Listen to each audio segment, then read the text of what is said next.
This game was dragged through the mud, and in a lot of ways I get it. It was well deserved and taught an important lesson to the entire industry. But because of the rampant hate, so many people can't look past their preconceived notions and appreciate what the game has always done well. And it's tough too, because in my opinion, I love this game. I think the story and meaning behind it is magical. I love the gameplay, how you can sneak, hack, or slow motion shotgun and katana people's heads apart into a bloody mess.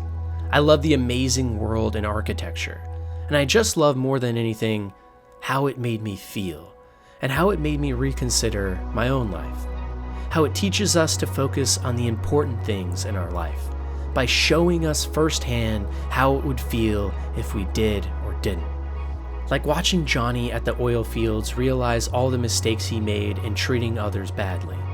Or seeing how powerful a family bond the Aldecaldos have, and how much more meaningful working with them is than any of the lifeless corpse in the city. When people think of Cyberpunk, they think of the bugs, lies, deception, and a game that promised so much, yet fulfilled so little. But when I think of Cyberpunk, I think too of the lies, of the broken promises, but even more, I think about how I originally went into this game excited to play a next-gen sci-fi experience that would just be a lot of fun. But I came out on the other end genuinely affected by these characters, their stories, watching Judy cry about losing everyone she loved, watching Johnny become a man of character after finally finding his first real friend, V. And I realized that this game is so much more than the sum of its parts. If all you want to do is play a fun RPG or shooter, there's other games out there that focus more on this and are better. If you're expecting a GTA clone, wait for the next installment in the series instead. But if you want something more meaningful, more powerful, and more everlasting than any of that bullshit, ignore the hate you've seen for this game.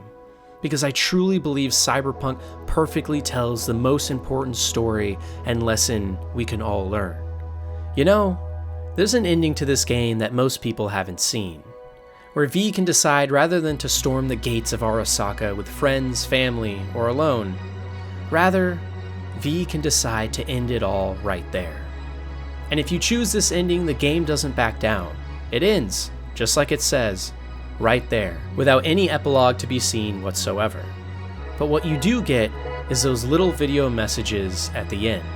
And one by one, piece by piece, each and every character who you have grown to love, or who has grown to love you, cries, screams, and detests you in a passionate rage. Seeing the true emotional costs that we can have on others, seeing how important you are to everyone around you, and realizing that none of those cool missions about making money and becoming famous ever fucking mattered in the end. Because in the end, all you have, in every ending of Cyberpunk, is the people you held closest. It was never about the police chases or the bumbling AI. It was never about having the best graphics of all time or how alive the city actually felt. These are things that are perfectly fine to be mad about. I just wish more people would realize just how much they're missing out on, too.